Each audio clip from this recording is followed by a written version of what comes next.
Hey everyone, today we're diving into another terrifying case. Please support my channel by hitting that subscribe button and turning on the notifications.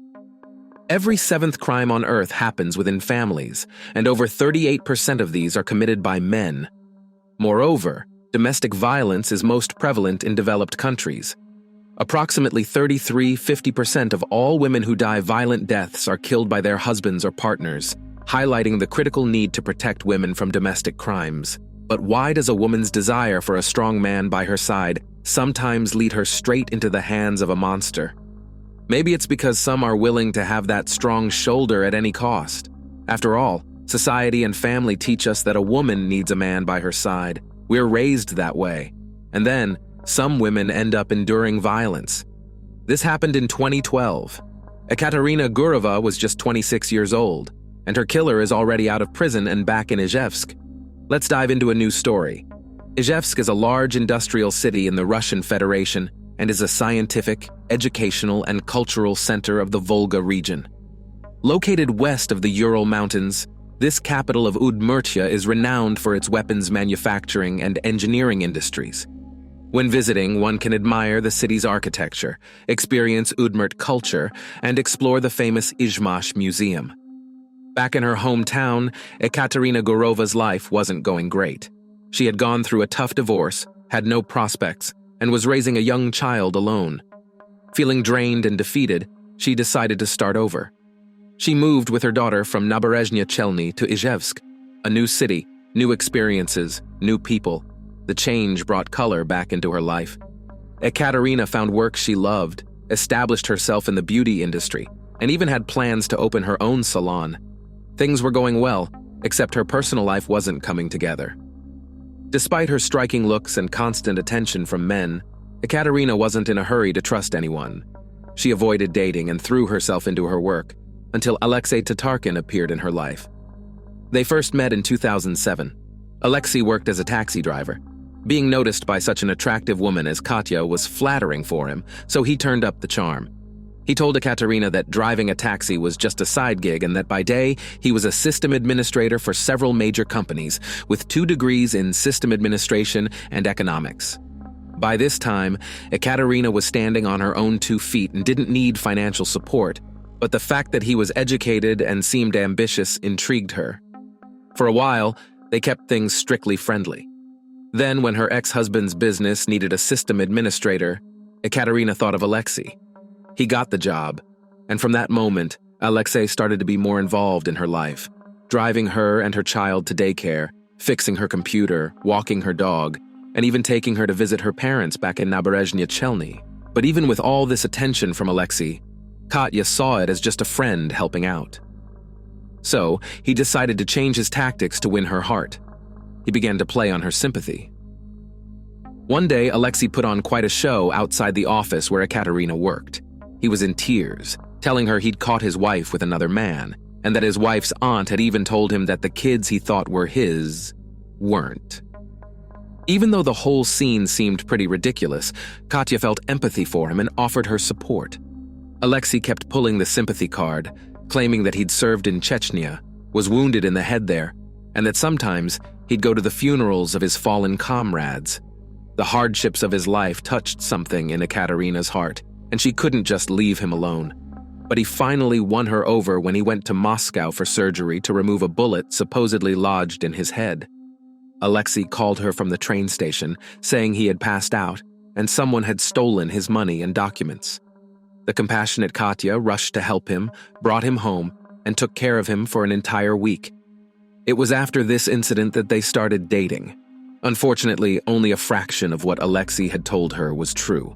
The rest was a complete fabrication, but at the time, Katarina, smitten and unaware, couldn't see through the lies.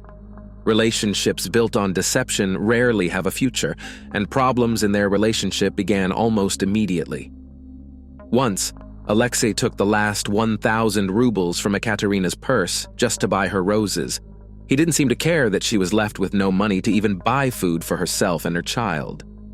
As time went on, Alexei started persuading Katya to move in together, and after much persistence, she finally agreed. But another surprise awaited her. Alexei suggested they get married. He applied to the registry office 3 times, But Katarina kept refusing. Once again, he resorted to dramatic gestures. Alexi Tatarkin would twist his arms in despair, saying he had no one else in the world, and if she turned him down again, he'd end his life. Katarina finally gave in, and on August 30th, 2011, their marriage was officially registered. Katarina's mother didn't like Alexei from the start. She found him unreliable and felt he wasn't a good match for her daughter. Several times over the phone, she even asked him not to pressure Katya if she wasn't ready to get married. But then one day, she got a call from her daughter. "Mom, I don't know how to say this. We got married." She tried to lighten the mood by joking, "Maybe getting divorced the second time won't be as scary as the first." After the wedding, their life together didn't get any better. They kept arguing about money. Just 2 months after they were married, Alexei Tatarkin started getting heavily involved in Katarina's business affairs. He sold the Kamaz trucks she got as part of the property division from her first marriage. With the money, they took a trip to Moscow and bought 3 used foreign cars to fix up and resell later. But in the end, they only got paid for 2 of the cars, and the money for the third seemed to vanish into thin air. Alexei insisted that he'd been scammed, but Katarina wasn't buying it anymore. She demanded that he either return the money or give her a car of equal value. Eventually, he wrote her a promissory note for 400,000 rubles, which Katya took to her mother and asked her to keep, just in case. It's worth noting that Katarina worked incredibly hard to support the family. She had an extremely busy schedule, sometimes taking on 10 to 12 clients a day and staying at work until as late as 1 a.m. She was paying off the car loan, covering daycare expenses, buying clothes for herself, her daughter and her new husband, paying for gas, car parts, her advanced training courses, and other daily expenses. But whenever Katya tried to talk to Alexei about finances, she'd end up facing another jealous outburst from him, complete with accusations about her living an inappropriate lifestyle. She often told her friends and her mom that she was going to get a divorce and admitted the marriage had been a mistake. But getting Alexei Tatarkin to leave her apartment was nearly impossible. By mid-February 2012, they finally separated, but their arguments continued. Katarina Gurova filed for divorce, and just a few days later, she disappeared. On May 27, 2012, Katarina Gurova, a well-known beauty expert in Izhevsk, was reported missing. On May 28th, Katarina's mother decided to call Alexei. She didn't like him and didn't want to reach out, but Katarina hadn't answered her phone since the night before and hadn't called back, something that had never happened before. Alexei calmly said he didn't know where Katya was and even promised to check her apartment. But her mother knew Alexei Tatarkin wasn't telling the whole truth. That same day, she managed to find the number of her daughter's friend and reached out to her. From Naberezhnya Chelny, she called local morgues and hospitals and filed a missing person report with the police. The moment she heard the news, Katarina's mother rushed to Izhevsk. The apartment her daughter had been renting was locked, and her car was still parked in the courtyard. From that moment on, one of the largest search operations in the city's history began. Katya's friends tried to piece together what might have happened on the day she vanished. According to them, around 2 p.m., she was seen sitting in a cafe with a man. This information supposedly came from one of the waitresses. Afterward, Katya drove home in her car. Security cameras near her building showed that around 3:40 p.m., she parked in the courtyard and went inside. What happened next remains a mystery. Her car stayed in the parking lot, but Katya disappeared without a trace. Katya's mother mentioned that she tried calling her around 6 p.m. The phone rang, but Katya didn't answer. By 11 p.m., her phone was turned off, and no one could reach her. Her loved ones insisted that Katya would never just leave town without telling anyone, even if it was for a short trip. On May 30th, 2012, the investigative department of the Pervomaisky district in Izhevsk, under the investigative committee of the Russian Federation for the Udmurt Republic, launched a criminal case under Part 1 of Article 105 of the Russian Criminal Code, Crime, concerning Katarina Gurova's mysterious disappearance. The investigative committee of the Russian Federation for the Udmurt Republic took special control over the investigation. The search continued, and even a month later, Katarina was still nowhere to be found. The entire city of Izhevsk was searching for Katarina. Flyers with her photo were posted everywhere. Her friends even reached out to psychics for help. Dozens of volunteers, including her friends, acquaintances, and clients, teamed up with the police to search for her.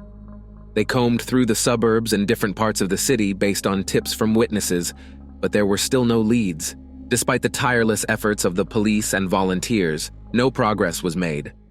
So, Katarina's mother, Olga Gorova, filed complaints with every possible agency in Udmurtia, the republic's prosecutor, and even reached out to the president of Russia, Vladimir Putin. She received replies from all the offices stating that her letters had been registered. Only after this did the investigators start showing some renewed interest in the case. Katarina's husband was a prime suspect. He had been extremely jealous, and Katarina believed he was behind the disappearance of her documents right before their divorce. However, Alexi swore he had nothing to do with Katya's disappearance and claimed he didn't know anything. Right after she went missing, he was detained, questioned, and then released. Alexei then withdrew from the world, turned off his phone, and refused to communicate with anyone. The search continued. Proving Alexi Tatarkin's involvement in Katya's disappearance wasn't easy. The break came thanks to a waitress who'd withdrawn money from Katya's card at Alexi's request. When she saw the missing person posters a few days later, she contacted Katya's mother. Additionally, testimony from a neighbor helped the case. The neighbor had heard a scream coming from Katya's apartment. Other witnesses reported seeing Alexi driving Katya's car on the day she disappeared. The police seized the car, and during the investigation, they found traces of Katarina's blood inside. The forensic results came back in early July. By July 10th, Alexi Tatarkin was arrested. He kept insisting he had nothing to do with his wife's disappearance. He would put on a show during questioning, claiming he felt unwell, and we had to call an ambulance, recalled Yevgeny Fedorov, the lead investigator for high-priority cases with the Investigative Committee of the Russian Federation for Udmurtia. But the doctors couldn't find anything wrong with him, and there was no documented proof that he'd had a minor stroke, as he claimed. On July 12th, during yet another interrogation, he suddenly confessed to killing his wife. Alexi said he confessed because he was terrified. According to him, Katarina had been appearing to him in his dreams every night, talking to him and driving him insane. His confession came as a tragic gift on the eve of what would have been her birthday. On July 13th, the murdered Katarina Gorova would have turned 27, but even after confessing, he continued to mislead the investigation. One moment, he claimed he committed the crime on the banks of the Kama River, and the next, he couldn't remember where he hid the remains. There were many odd details in the case of the young woman's disappearance, but the painstaking work of investigators helped piece together the sequence of events leading up to the crime against Katarina Gorova. The last person to see Katya alive was one of her students, Alina. They met at a cafe around 2 or 3 p.m. on May 27th. She wanted to open a beauty salon, Alina recalled. She wanted to hire me. We had just started talking when Katya's phone rang. From what I understood, the caller told her that someone had posted her personal messages online. Katya tried to check the internet on her phone but couldn't access anything. She said she was going home and would be back in about 30 minutes. She asked me to wait for her, the witness said. On her way home, Katya called her husband. They were already in the process of getting a divorce, and she suspected he was the one who had posted her messages, as he was very tech-savvy. She arranged to meet him at the building on Udmurtskaya Street, 161, where she'd been renting an apartment for the past 2 months after they'd separated. According to Alexi Tatarkin, they met in the building's entryway, and an argument broke out almost immediately. Katya accused him of leaking her personal messages with another man. In response, Alexi launched into accusations of his own. I asked my wife if the rumors I'd heard about her seeing other men were true. Her response basically implied I'd be an idiot not to have figured it out by now, Alexi told investigators. Without thinking, I grabbed a knife and stabbed Katya in the chest. After the stab, Katya collapsed to the floor. I caught her. I sat there on the floor with Katya lying on my knees. I stayed like that for about 10 minutes, and then she stopped showing signs of life. When I came to my senses, I realized I had taken her life. I took the knife and began dismembering the body to cover my tracks. A neighbor of Katarina's reported hearing a woman's scream that lasted about 5 minutes. It sounded muffled at times, as if someone was covering her mouth. Afterward, the sound of running water could be heard in the bathroom for several hours. What Alexi Tatarkin did next was far from the behavior of someone acting in a blind rage. It seemed like everything he did was carefully calculated to create a perfect alibi. He didn't call an ambulance or attempt to save his wife. Instead, he cold-bloodedly dismembered her body into 9 pieces and packed them into garbage bags. Afterward, he sent 2 text messages from Katya's phone to his own, one saying she had gone for a drive and another saying she'd call him the next day. That same evening, he used her laptop to send messages pretending to be her, further throwing the investigation off track. Around 9 p.m., he took the bags outside and loaded them into a car he had received from a client for repairs the day before. He buried some of the remains near the village of Chultum and left the rest at a landfill near the village of Vozhhoy in the Zavyalovsky district. After that, he calmly went home and continued watching as the entire city searched for the woman he had already buried. The official funeral for Katarina Gurova took place on July 17, 2012. She was laid to rest in a closed casket. First, a memorial service was held for her in Izhevsk, and then the hearse transported her coffin to Naberezhnya Chelny. Katya's family chose to bury her next to her father's grave. Many of her father's former colleagues came to say their goodbyes to Ekaterina and shared stories about how much he had adored his Katyunya. Valery Gurov had worked for many years as an anesthesiologist at the perinatal center, but in October 2008, at just 45 years old, he passed away suddenly from cancer.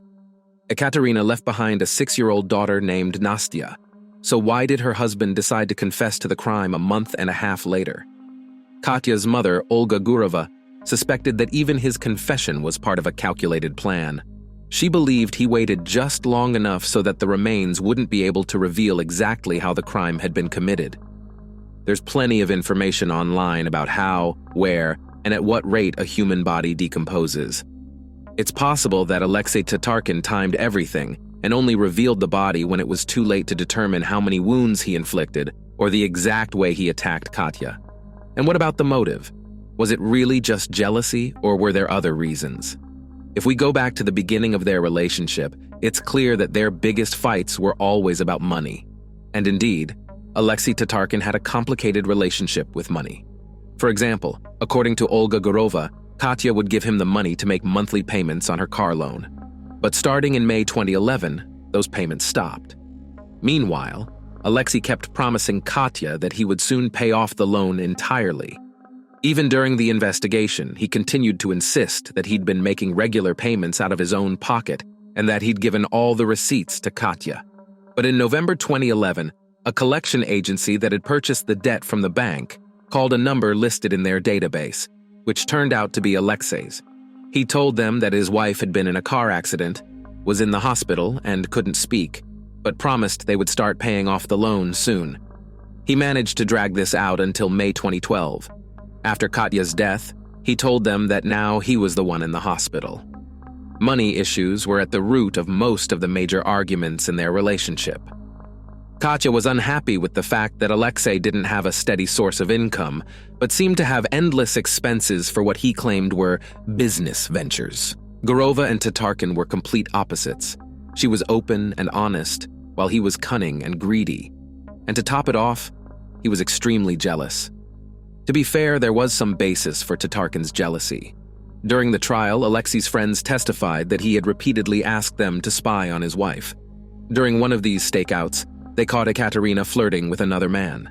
Moreover, with his background as a system administrator and computer expert, Alexei secretly monitored her social media messages, which only fueled his jealousy further.